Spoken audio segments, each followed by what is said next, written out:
Hello friends. நம்ம சேனலில் ஒரு சூப்பரான சிக்கன் கிரேவி தான் எப்படி செய்கிறதுன்னு பார்க்க போகிறோம். இந்த சிக்கன் கிரேவி ரொம்பவே டேஸ்ட்டாக இருக்கும். சப்பாத்தி, ஃபுல்கா, பரோட்டா, நான், ரோட்டி இது கூட வச்சு சாப்பிட ரொம்ப நல்லாயிருக்கும். கண்டிப்பாக இதை செஞ்சு பாருங்கள். இது செய்கிறதுக்கு ஒரு கடாயில் நம்ம ஒரு 2 டேபிள் ஸ்பூன் அளவுக்கு எண்ணெய் ஊற்றிக்கலாம். அதில் ஒரு 3 டேபிள் ஸ்பூன் அளவுக்கு கடலை மாவு, 1 டீஸ்பூன் அளவுக்கு காஷ்மீரி மிளகாத்தூள் சேர்த்துட்டு இதை நல்லா இந்த மாதிரி ஃப்ரை பண்ணிக்கோங்க. அடுப்பை மீடியம் ஃப்ளேமில் வச்சுட்டு நல்லா பச்சை வாசனை போகணும் கடலை மாவில். அந்த அளவுக்கு அடுப்பை மிதமான தீயில வச்சுட்டு நல்லா ஃப்ரை பண்ணுங்கள். ஃபுல்லாக வச்சு பண்ணிங்கன்னா சீக்கிரம் கரிஞ்சு போயிடும். அதனால் பொறுமையாக இந்த மாதிரி நல்லா கலந்து விடுங்க. இப்போ இந்த அளவுக்கு நல்லா ஃப்ரை ஆயிடுச்சு. இப்போ நம்ம ஒரு பாத்திரத்தில் ஒரு 4 டேபிள் ஸ்பூன் அளவுக்கு தயிர் ஊற்றிக்கலாம். இந்த தயிர் நல்லா கட்டி இல்லாமல் நல்லா இந்த மாதிரி கலந்து விடுங்க. நல்லா க்ரீமி கன்சிஸ்டன்சி ஆகணும். அந்த அளவுக்கு நல்லா மிக்ஸ் பண்ணி வச்சுக்கலாம் தயிரை.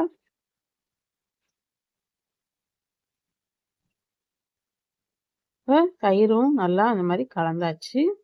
இப்போ நம்ம ஃப்ரை பண்ணி வச்சுருக்க இந்த கடலை மாவு கலவையை இந்த தயிரில் சேர்த்துக்கலாம்.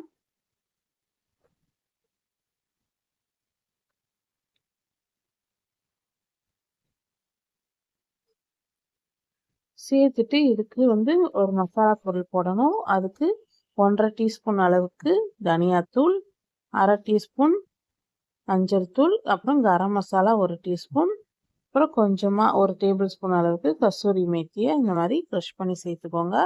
அப்புறம் இதுக்கு தேவையான அளவு உப்பு சேர்த்துட்டு இது நல்லா மிக்ஸ் ஆகணும். அந்த அளவுக்கு நல்லா மிக்ஸ் பண்ணி விடுங்க.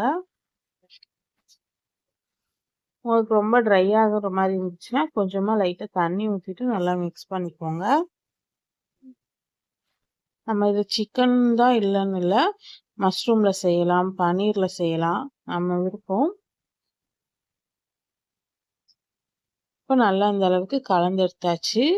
இப்போ நான் ஒரு 3/4 கிலோ சிக்கன் க்ளீன் பண்ணி எடுத்து வச்சுருக்கேன். அதை சேர்த்துக்கலாம்.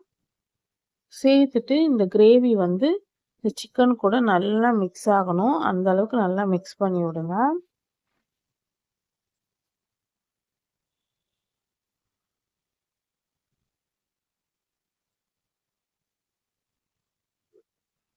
இதை நீங்கள் வெறுமனை கூட ஃப்ரை பண்ணி சாப்பிடலாம். ரொம்ப சூப்பராக இருக்கும்.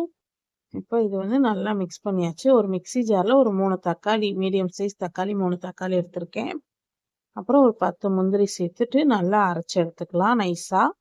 இப்போ ஒரு கடாயில் கொஞ்சமாக பட்டர் சேர்த்துக்கலாம். ஒரு துண்டு பட்டர் சேர்த்துருக்கேன். இந்த பட்டர் கொஞ்சம் லைட்டாக மெல்ட் ஆனதும் நம்ம கலந்து வச்சுருக்க சிக்கனை சேர்த்துக்கலாம். சிக்கன் ரொம்ப நேரம் ஊறணும்லாம் அவசியம் இல்லை.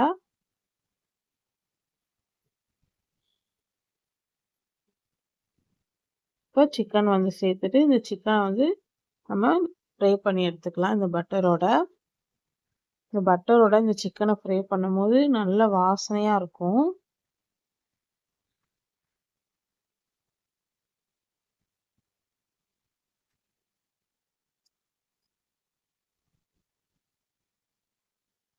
இப்போ இந்த அளவுக்கு நல்லா ஃப்ரை பண்ணி எடுத்துக்கோங்க.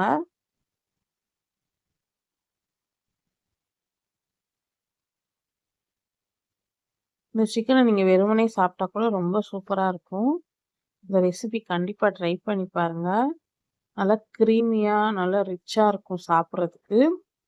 இப்போ இந்த அளவுக்கு நல்லா ஃப்ரை பண்ணிவிட்டு இதை எடுத்து ஒரு பிளேட்டில் நான் வச்சுக்கிறேன். இப்போ நம்ம மசாலா செய்ய ஆரம்பிச்சிடலாம். அதே கடாயில் ஒரு 2 டேபிள் ஸ்பூன் அளவுக்கு எண்ணெய் ஊற்றிக்கலாம். அதில் ஒரு 1/2 டீஸ்பூன் அளவுக்கு சீரகம், ஒரு 2 வெங்காயம் பொடியாக வெட்டி வச்சுருக்கேன். அதையும் சேர்த்துட்டு வெங்காயம் கொஞ்சம் லைட்டாக ப்ரௌன் கலராக வதங்கணும். அந்த அளவுக்கு வதக்கி விடுங்க.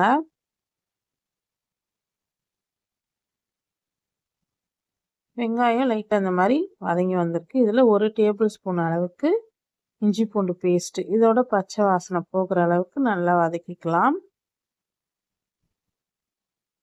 இப்போது நம்ம அரைச்சிருக்க அந்த தக்காளி முந்திரி அந்த பேஸ்ட்டை இதில் சேர்த்துக்கலாம். சேர்த்துட்டு இதோட பச்சை வாசனை போக நல்லா கலந்து விடுங்க. இதை வந்து ஒரு 5 நிமிஷத்துக்கு நல்லா கைவிடாம நல்லா வதக்கி பச்சை வாசனை போக கலந்து விடுங்க.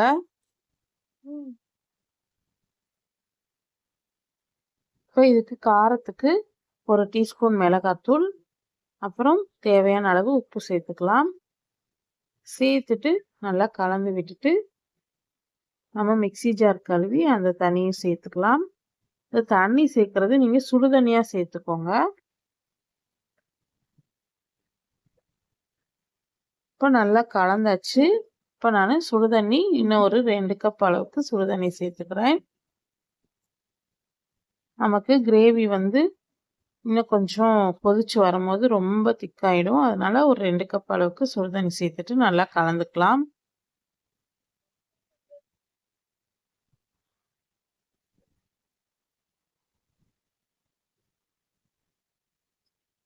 கலந்துட்டு நம்ம ஃப்ரை பண்ணி வச்சிருக்க இந்த சிக்கனையும் சேர்த்துக்கலாம்.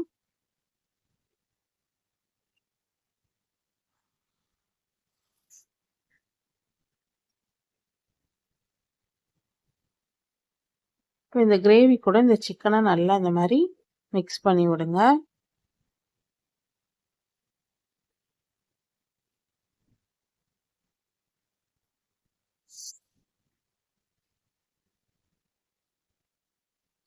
இப்போ நான் வந்து இதில் வந்து நம்ம ஸ்மோக்கி ஃப்ளேவர் வர்றதுக்காக நம்ம வந்து ஒரு சின்ன கறி துண்டை வந்து நல்லா சூடு பண்ணி வச்சுருக்கோம். இப்போ இதில் ஒரு 1/2 டீஸ்பூன் அளவுக்கு கரம் மசாலாவும் ஒரு 1/2 டீஸ்பூன் அளவுக்கு காஷ்மீரி மிளகாத்தூளும் சேர்த்துருக்கேன் கலருக்காக. அப்புறம் கரம் மசாலா வாசனைக்காக சேர்த்துருக்கேன். சேர்த்துட்டு நல்லா கலந்து விடுங்க. இப்போ நம்ம ஒரு சின்ன கிண்ணம் வச்சுக்கலாம். உள்ள கிண்ணம் வந்து கிரேவிக்குள்ளே முழுக்காமல் பார்த்துக்கோங்க. இப்போ கறி துண்டை வச்சுட்டு இது மேலே நெய்யோ எண்ணெயோ லைட்டாக ஒரு 2 ட்ராப் விட்டுட்டு இதை மூடி போட்டு ஒரு 5 நிமிஷம் விட்டுருங்க. 5 நிமிஷத்தில் நல்லா வீடே வாசனையாக இருக்கும். நல்லா கம்மன்னு கண்டிப்பாக இந்த மாதிரி செஞ்சு பாருங்கள், உங்களுக்கே தெரியும். இதை எடுத்துட்டு நம்ம ஃபைனலாக கொஞ்சமாக கொத்தமல்லி தழை, ஒரு 2 பச்சை மிளகா வெட்டி வச்சுருக்கேன், அதையும் சேர்த்துட்டு நல்லா கலந்துக்கலாம்.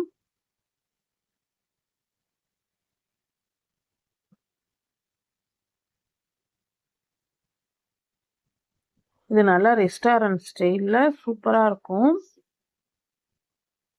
கண்டிப்பாக ட்ரை பண்ணி பாருங்கள், உங்களுக்கு ரொம்ப பிடிக்கும். இப்போ நல்லா கலந்துட்டு இதில் நம்ம ஒரு டீஸ்பூன் அளவுக்கு ஃபைனலாக சர்க்கரை போட்டுட்டு கொஞ்சமாக கொத்தமல்லி தழை தூவி இறக்கிற வேண்டியது தான். இப்போ இதை வந்து நல்லா கலந்தாச்சு. இப்போ கொஞ்சமாக சர்க்கரை போட்டுக்கலாம். சர்க்கரையும் கொஞ்சமாக கொத்தமல்லி தழையும் தூவிக்கலாம்.